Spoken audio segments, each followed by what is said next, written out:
Hello my beautiful souls, welcome to my YouTube channel tarot with Shivi 888 dear. अगर आप मेरे channel पर आए तो रिक्वेस्ट करूंगी कि सब्सक्राइब करें इस चैनल को। एंड वीडियो पसंद आता है तो लाइक दिस वीडियो। टॉपिक है डियर कि आप इस पर्सन से किस कर्मा के कारण मिले हुए हैं, कौन सा कर्म है इस पर्सन से आपका जो आप मिले थे, एंड पास्ट लाइफ में क्या कर्मा था। So let's see.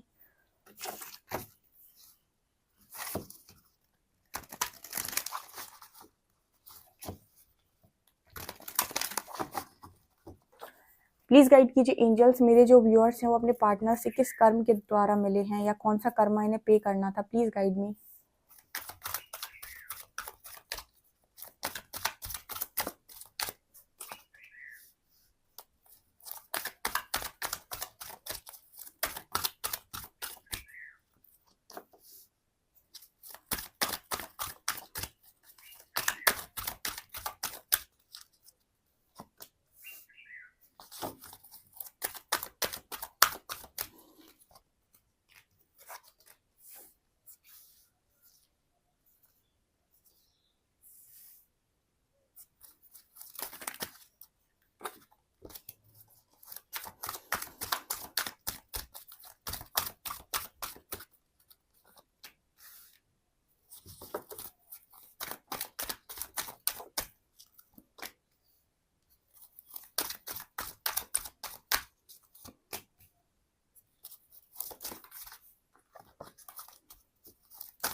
ओके।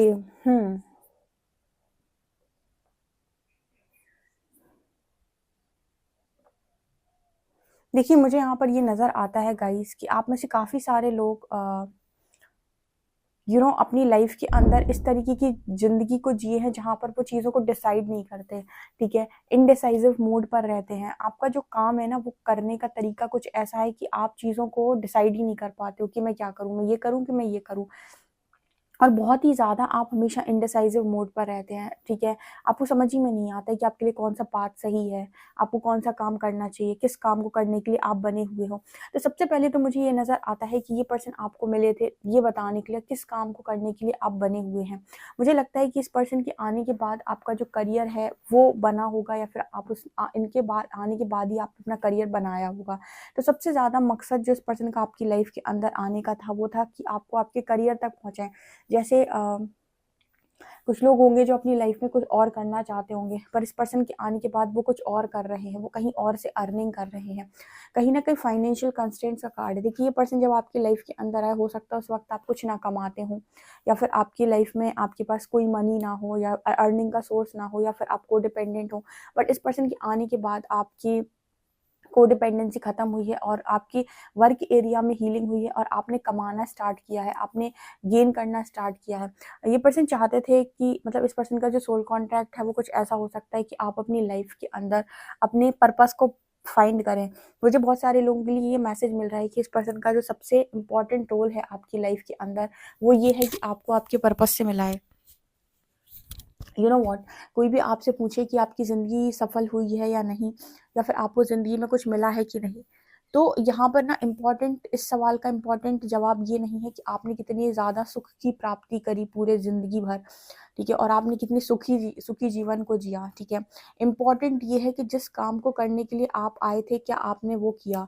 कहने का मतलब है कि हर सोल जो इस धरती पर आती है वो कोई पर्पस लेकर आती है, लेकिन वो इस पर्पस तक कभी पहुंच नहीं पाती, क्योंकि यहाँ की जो कंडीशनिंग है वो बहुत डिफरेंट तरीके से होती है। यहाँ पर एक भेड़ चाल को फॉलो किया जाता है, जहाँ पर आप अपने पर्पस को कभी ढूंढ ही नहीं पाओगे। आप खुद से कभी क्वेश्चन ही नहीं करोगे कि मुझे ये लाइफ क्यों दी। ठीक है, लेकिन कोई पर्टिकुलर इंसान जब आपकी लाइफ के अंदर आता है और उससे जुड़कर आप कहीं ना कहीं ईश्वर के दरवाजे तक जब पहुंचते हैं, तो ईश्वर के दरवाजे तक जैसे ही आप खटखटाएंगे और सरेंडर करेंगे, तो वहां से आपको ये बताया जाता है कि आपका पर्टिकुलर पर्पस क्या है। तो सबसे ज्यादा इम्पोर्टेंट जो ये पर्सन आपकी लाइफ में आए थे करने के लिए, वो है कि आपको आपके पर्पस से मिला है। और ये आप ये समझ लीजिए, अगर आप एक बार अपने पर्पस को करने लगे या फिर पर्पस आपने स्टार्ट कर दिया, तो आपने मनुष्य जीवन को सफल करने की तरफ पहला कदम बढ़ा दिया। क्योंकि परमात्मा आपसे ये नहीं पूछेगा ऊपर जाने के बाद कि कितना सुखी जीवन जी कर आए हो, क्योंकि हर आत्मा को वो कोई ना कोई काम देते हैं इस धरती पर करने के लिए।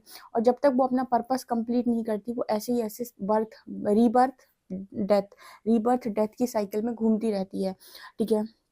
तो यहाँ पर इस पर्सन ने सबसे बड़ा रोल प्ले जो आपकी लाइफ के अंदर किया है, आपको ये बताकर कि आपका पर्पस क्या है, या फिर आपको आपके पर्पस तक पहुंचाकर आपको आपकी लाइफ में वर्थ रियलाइज करवाई है इस पर्सन ने कि आपकी वर्थ है, आपकी एग्जिस्टेंस मैटर करती है।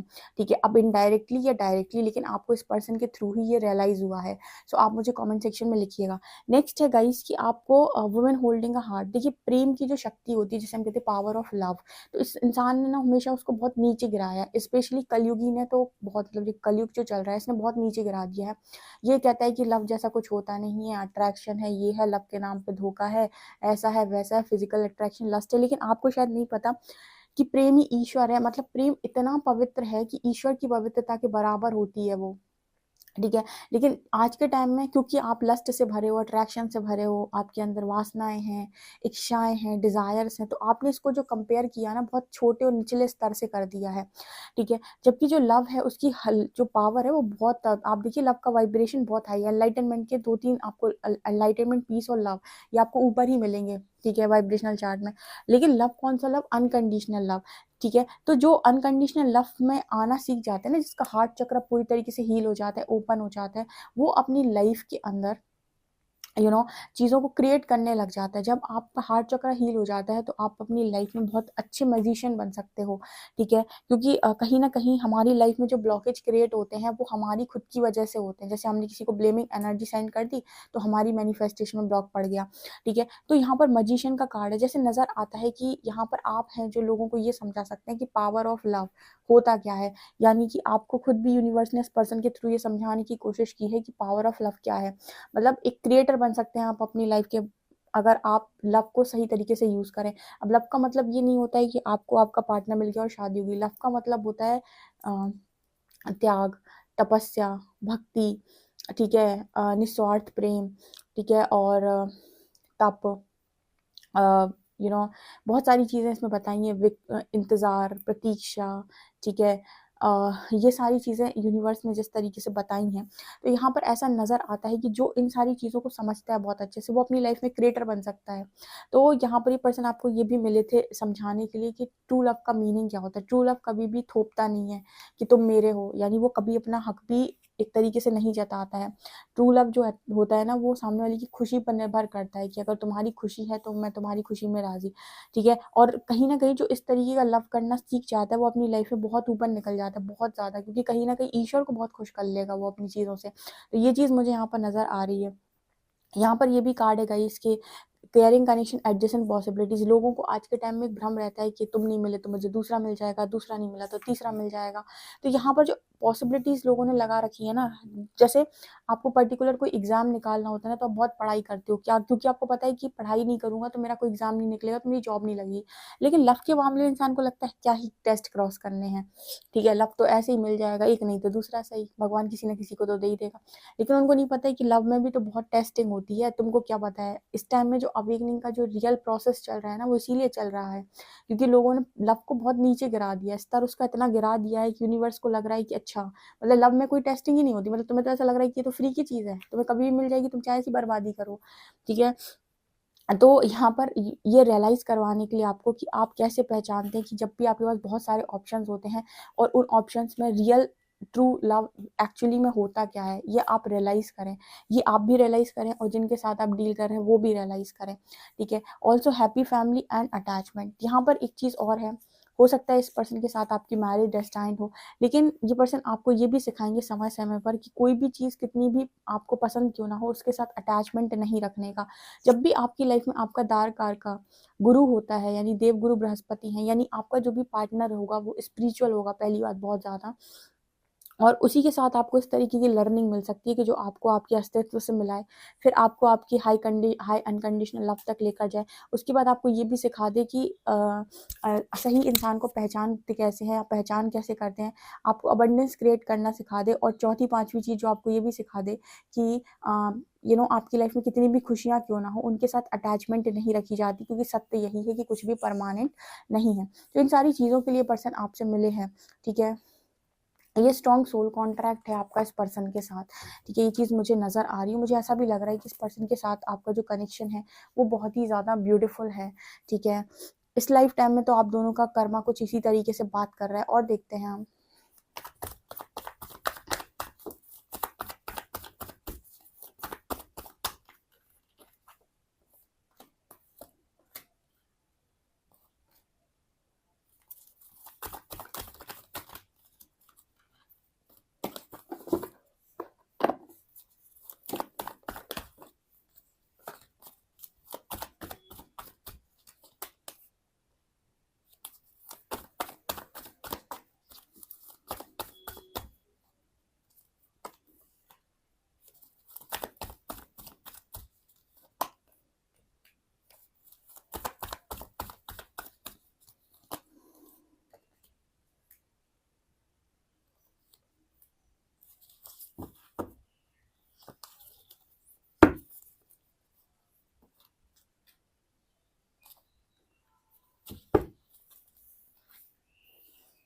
देखिए गाइस, मुझे यहाँ पर आपके साथ इस पर्सन का कोई भी स्ट्रॉन्ग वैसा कर्मा नज़र नहीं आ रहा है। ऑफ कोर्स मुझे यहाँ 2 ऑफ कप्स की एनर्जी दिख रही है, 4 ऑफ वॉन्ड्स। इस पर्सन का ना आपकी लाइफ में आने का उद्देश्य है कि आपकी स्पिरिचुअल अवेकनिंग कराए। ये आया ही इसी मकसद से है, मतलब ये पार्टनर आया ही इस मकसद से है कि आपकी इनके आने के बाद सोल ग्रोथ हो सके, ठीक है। इनका आने का मकसद यही है। इनका कोई स्ट्रॉन्ग कर्मा मुझे आपके साथ नज़र नहीं आ रहा है, ठीक है। इस पर्सन ने आपको 2 चीज़ें सिखाई होंगी। पहला तो ये कि अपनी वाणी को संयम में रखो, ठीक है। अपनी वाणी को कंट्रोल में रखो, क्योंकि किंग ऑफ शॉर्ट्स आए हैं। दूसरा, अपने गुस्से को नियंत्रण में रखो। आपकी लाइफ के अंदर आपने अक्सर नोटिस किया होगा कि आप जब गुस्से में आते हैं तो अपना आपा खो देते हैं, बहुत ज़्यादा आप गुस्सा करते हैं, या फिर आप बहुत क्लियर कम्युनिकेट नहीं करते, क्योंकि किंग ऑफ शॉर्ट्स कम्युनिकेशन की भी बात कर रहे हैं। कुछ भी उल्टा सीधा बोल देना, ठीक है। यहाँ पर ऐसा भी नज़र आता है कि आप में से आधे लोग अपने करियर पर कभी फोकस्ड नहीं रहे हैं, हमेशा फोकस्ड रहे हैं किसी अच्छे इंसान के ऊपर, ठीक है। तो इस पर्सन के आने के बाद आपकी अवेकनिंग हुई है और आपको ये रियलाइज़ हुआ है कि आपकी इस दुनिया में एग्जिस्टेंस भी है और वर्थ भी है, ठीक है। Queen of pentacles again career की बात कर रही है, अगेन बात कर रही है फाइनेंसिस की, वर्थ की, ठीक है। यहाँ पर ऐसा भी नज़र आता है कि आप में से कभी कुछ लोग ऐसे थे जिन्होंने बड़े सपने ही नहीं देखे थे। उन्होंने सोचा था बस छोटा मोटा बस हो जाए, घर परिवार बन जाए और बस हो जाए काम। इस पर्सन ने आकर आपकी आंखें खोली हैं और आपको ड्रीम देखना सिखाया है, यानी कि सपने देखना सिखाया है, ठीक है। एक विजन दिया है अपनी लाइफ में। काफ़ी सारे लोगों को तो ये भी समझा है कि वो किसी अच्छी प्लेस के लिए बने हुए हैं, अच्छी पोजीशन के लिए बने हुए हैं। इस पर्सन के साथ मुझे मैरिज भी डेस्टाइन नज़र आती है, ठीक है। ऐसा पॉसिबल है कि आपकी इस पर्सन के साथ मैरिज भी हो, because 2 of cups, 4 of wands, 11 की एनर्जी है। मैरिज यहाँ पर मुझे शो हो रही है, ठीक है। ऐसा नज़र आता है कि हो सकता है कि मैरिज हो आप इस पर्सन के साथ। और अगर आप ऑलरेडी मैरिड हैं गाइस, और फिर भी कहीं ना कहीं इस पर्सन के आने के बाद आपकी स्पिरिचुअल अवेकनिंग ट्रिगर हुई है, तो ज़रूरी नहीं कि स्पिरिचुअल कनेक्शन हमेशा इसी पर बेस्ड हो कि भाई आपका उसके साथ कोई फिजिकल रिलेशनशिप होना चाहिए या मैरिज ही होनी चाहिए। कई बार स्पिरिचुअल कनेक्शन आपके सोल कनेक्शन होते हैं, और ये आपकी लाइफ में आए थे आपको जागृत करने के लिए, आपको एग्जिस्टेंस दिखाने के लिए, आपकी वर्थ रियलाइज करवाने के लिए। तो उनका पर्पस उतना ही होता है, ठीक है। तो बहुत सारे लोग के लिए ऐसा भी होता है कि उनकी डेस्टाइन में मैरिज ना हो, ठीक है, मैरिज डेस्टाइन ना हो, वो किसी और के साथ मैरिज करें, ठीक है। बट ठीक है, ऐसा होता है कई बार कि लर्निंग देने वाला कोई और होता है और सपोर्ट करने वाला बाद में कोई और बनता है। और कुछ लोगों के लिए भी पॉसिबल होता है कि जिसने लर्निंग दी है वही सपोर्ट करने वाला भी बने। तो ये डिपेंड करता है कि आप दोनों की अलग अलग कर्मास किस तरीके से हैं, ठीक है। स्पिरिचुअल कनेक्शन का मतलब लोग मैरिज से समझते हैं, पर ऐसा ज़रूरी नहीं है, ठीक है। ज़रूरी है कि जिस काम के लिए वो इंसान आपकी लाइफ में आया था वो काम आपने किया या नहीं। अगर आप वो काम कर लेते हैं तो उसका आपकी लाइफ के अंदर आना और आपका उसकी लाइफ में जाना सक्सेसफुल हो जाता है, यानी वो जर्नी वहाँ पर सक्सेसफुल हो जाती है। जैसे लोग कहते हैं कि मुझे ये जर्नी कंप्लीट करनी है, तो उस जर्नी को कंप्लीट करने का मतलब ये नहीं होता है कि आपकी उस पर्सन से मैरिज होगी फाइनली। उस जर्नी को कंप्लीट करने का मतलब होता है कि जितनी चीज़ें वो उस इंसान ने आपकी लाइफ में आकर आपको समझाई थी, सिखाई थी, अवेकन किया था, वो सारे काम आप अपने अंदर कर लो, अपने आप का बेस्ट वर्जन बन जाओ। ये अगर आप एक बार बन जाते हैं तो यहाँ पर ये जर्नी कंप्लीट हो जाती है, ठीक है। कि ऑब्वियसली बात है, जब आपने आपका बेस्ट वर्जन बन जाएंगे तो आपका इस पर्सन के साथ एक हार्मोनियस यूनियन होगा, जहाँ पर आप दोनों बेस्ट फ्रेंड बनकर भी रह सकते हो। ये चीज़ मुझे यहाँ पर नज़र आ रही है। फिलहाल तो मुझे ऐसा नज़र आता है कुछ लोगों के लिए ये कनेक्शन में आपके लिए मैरिज भी लिखी हुई है। अब कुछ लोग लिखेंगे कि हमारे कनेक्शन में तो मैरिज हो चुकी है, ऐसा वैसा। तो देखिए आपके लिए फिर डिवाइन का दूसरा कोई प्लान होगा, ठीक है। आपके लिए कोई और प्लान किए गए होंगे, आपके पार्टनर के कर्मास अगर बहुत ज़्यादा हैं तो आपके लिए कोई और डेस्टाइन होगा, ठीक है। ये डिपेंड करता है कि यूनिवर्स ने आपकी जर्नी को किस लेवल से और किस तरीके से डिज़ाइन किया हुआ है, ओके। लेकिन आपका जो काम है वो ये है कि आपका ये पर्सन जिस जिस भी मकसद से आपकी लाइफ में आए थे वो मकसद आप पूरा करें। ये चीज़ मुझे यहाँ पर नज़र आ रही है। आपका स्ट्रांगली कोई पास्ट लाइफ कर्मा इस पर्सन के साथ वैसा नहीं है गाइस, ठीक है। ये यूनिवर्स के थ्रू गाइडेड इंसान है जो स्पेशली आपकी लाइफ में आए हैं आपको जगाने के लिए। ये चीज़ मुझे नज़र आ रही है। सो गाइस, आपसे कितना रेजोनेट करती है मुझे कॉमेंट सेक्शन में कॉमेंट्स करके ज़रूर बताएं। वीडियो पसंद आए तो please like this video, subscribe my channel. Thank you guys.